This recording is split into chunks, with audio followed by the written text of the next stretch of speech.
Mga kabida, isang magandang oras po sa lahat at welcome po sa aking channel. Naku po, nakakahiya, mga kabida, yung nangyari po kahapon, yung kilos protesta na inaasahan sana na libo-libong katao po ang dadalo po, mga kabida.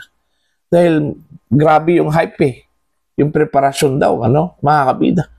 Pero nadismaya po yung mga kritiko, ng trillion peso march, mga kabida. Dahil, yun nga instead na hundred of thousands, mga kabida, ang dadalo, kahapon, nasa 7,000 lang po, ang lumahok po, mga kabida. Okay?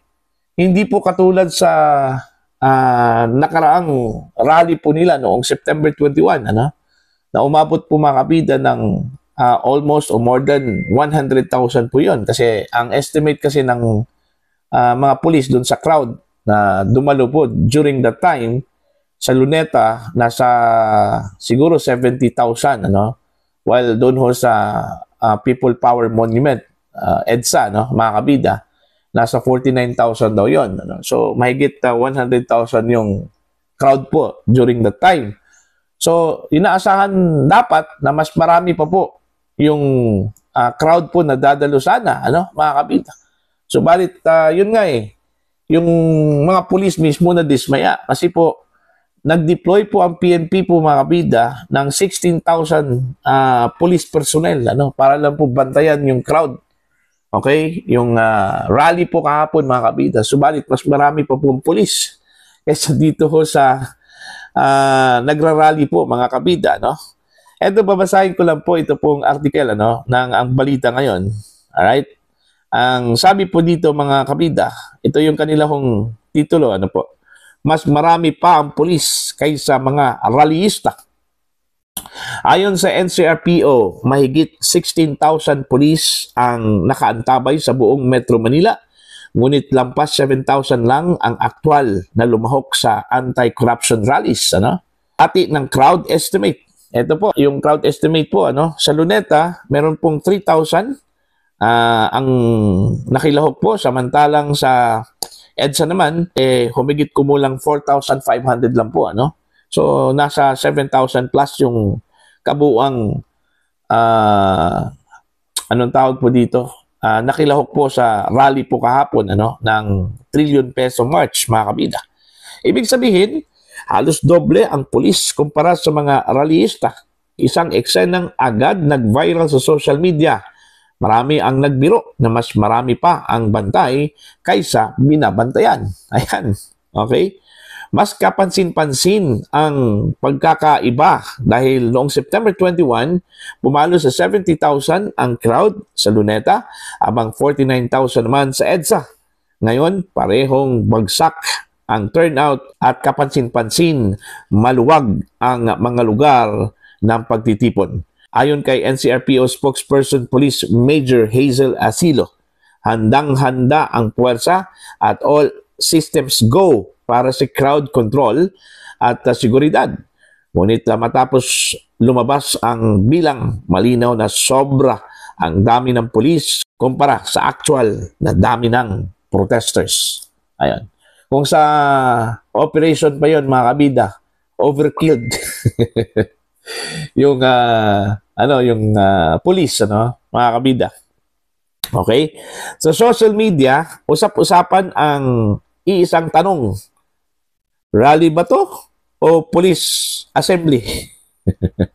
Yun yung balita po, ng ang balita ngayon, mga kabida. Nakakalungkot po yung turnout po ng rally po kahapon, ng trillion peso march, mga kabida. Kasi lumabas na nilangaw yung kanilang rally, Mantaki na, dalawang venue yon. Okay, Luneta tsaka EDSA. Okay, magkaiba yung figure po, mga kabida, kung ikukumpara po natin noong September 21, Kasi mainit yun Ngayon, sabi po nila, pagod na raw yung tao, Para sa akin, hindi po pagod ang tao Okay? Alam nyo kung ano yung indikasyon sa nangyari ho kahapon dun ho sa trillion peso march rally po, mga kabida? Wala na pong naniniwala ho sa kanila, actually. Bakit? Kasi po, iba kasi yung kanilang style eh. Yung kanilang advocacy, ang mga kabida, ano po.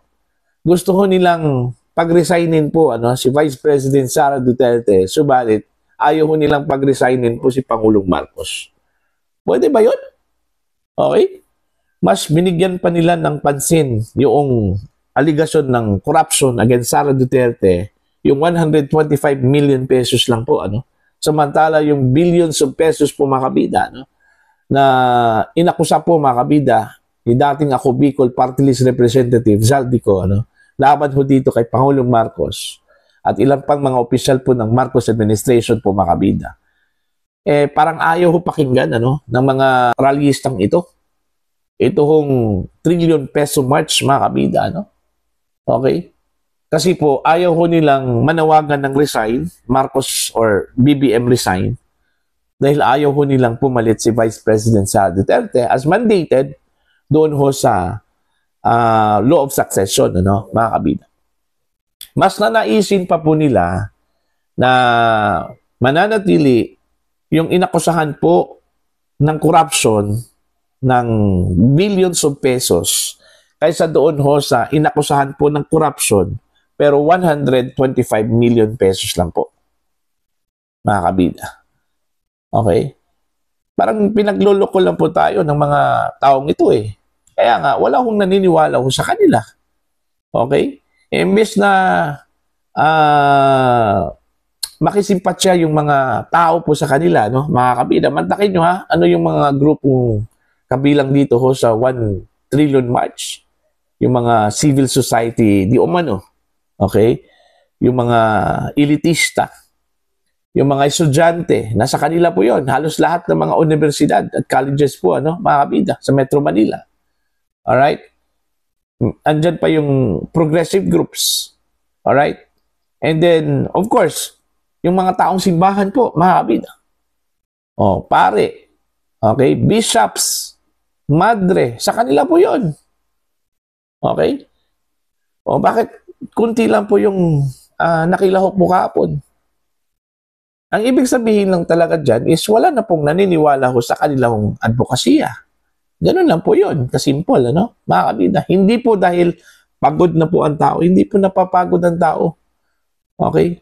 Kasi unang-una po, pagdating ho sa karapatan po, mga kabida, ng mga Pilipino na niyurakan po, mga kabida, pinagsamantalahan po, lalong-lalo na po, yung pera po ng taong bayan, ninakaw, mga kabida, harap-harapan po.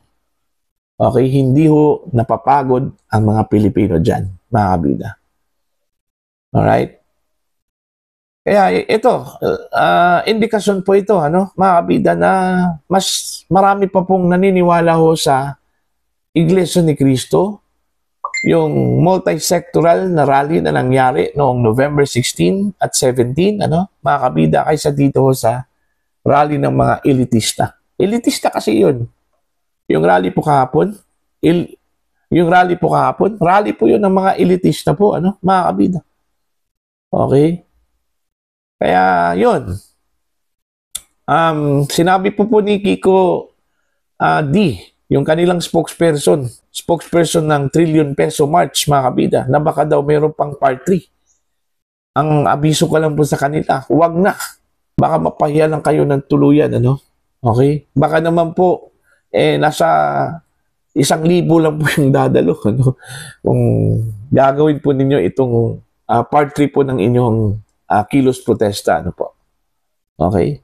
Sawang-sawa na po ang tao, mga kabida, sa mga argumento, na keso hindi pa po nila pagre-resignin ang Pangulo kasi po wala pa pong konkretong ebidensya. Bakit kay Sara Duterte? Bakit po kayo nananawagan ho ng Sara resign? Hindi pa nga napatunayan po na nagkamal po siya ng pera, Mismo ang Commission on Audit nagsabi na wala hong problema doon ho sa kanyang disbursement. Okay? Binigyan po siya ng unqualified opinion, mga kabida. Okay? Pero ayaw pa rin maniwala ito hong mga taong ito. Okay? Mas pinaniniwalaan po nila yung kanila hong narrative, mga kabida, no? Na si Vice President Sara Duterte, kurakot, nagkamal po ng millions of pesos sa kaban ng bayan. Mas pinaniniwalaan pa nila, mga kabida, no? Na si Pangulong Marcos ay inosente, okay, hindi ho sangkot sa corruption, kaya ayaw ho nilang manawagan. Actually, sa totoo lang po, sukang-suka na po yan, ano? Sa Marcos administration, yung mga tao na yan. Pero pilit lang pong nilunok, mga kabida, dahil ayaw nga nilang pumalit itong si Vice President Sara Duterte, ano? Kung sila po ay manawagan ng Marcos resign. Okay? Naalala ko po yung interview po ni Ted Filon, ano? Sa isang Akbayan member po, ano, mga kabida. Kung saan tinanong po ni Ted Filon yung interviewee po niya, ano, kung bakit po ayaw ko nilang manawagan po ng Marcos resign at ang kanilang gustong mangyari po si Sara Duterte ang mag-resign, ano? Dahil hindi pa raw napapatunayan, mga kabida, yung involvement daw ni Pangulong Marcos sa issue po ng korupsyon, lalong-lalo na sa flood control, insertions, mga kabida, no? Sa 2025 national budget. Ang tanong ko po, dito pala kay Sara Duterte, napatunayan na ba, ano? Okay, na nagkamal talaga ng pera? Okay? May verdict na ba na involved si Vice President Sara Duterte sa corruption? Ano? Sa kanyang confidential funds? Wala. Wala. Narrative lang po yan ng mga taong galit po kay Sara Duterte na si Sara Duterte ay kurakot. Okay? Si Sara Duterte nagnakaw. Narrative lang po nila yon, mga kabida. At doon sa mga kongresista po, mga kabida, na nag-imbestiga ho sa confidential funds ni Vice President Sara Duterte. Okay? Narrative lang nila yon. Kasi po, gusto ho nilang pabagsakin si Vice President Sara Duterte. So, anong nangyari tuloy? Hindi ho sila pinaniniwalaan ng taong bayan. Nasa 7,000 lang po yung dumalo sa kanilang kilos protesta kahapon, mga kabida. Okay? Next time around, pag magrarally itong mga taong ito, itong grupong ito, yung mga pulis, wag na ho kayong mag-deploy ng napakaraming pulis. Kasi baka isipin po ng tao na overkill. Yun yung tinatawag po nila, no? Pag may mga operasyon, overkill. Kapag mas marami yung pulis kaysa dun ho sa kanilang subject, okay, mga kabida, ang tawag po nila overkill. So, ang tawag po kahapon po, mas marami yung pulis, doble dun ho sa crowd estimate po, mga kabida, overkill. Okay? So, yun lang po. Ano ang, sa tingin ho ninyo, mga kabida, ang indikasyon dito ho sa nilangaw na rally po ng trillion peso march, mga kabida? Okay? Anti-corruption rally daw ito. Pero, kunti lang po ang dumalo, mga kabida. Ano po, na? Para sa inyo, please comment down. Sa mga hindi pa po subscriber sa aking channel, please subscribe, just click the subscribe button, click the notification bell, click all, para updated po kayo, mga kabida, sa aking mga uploads. Maraming salamat po sa inyong lahat.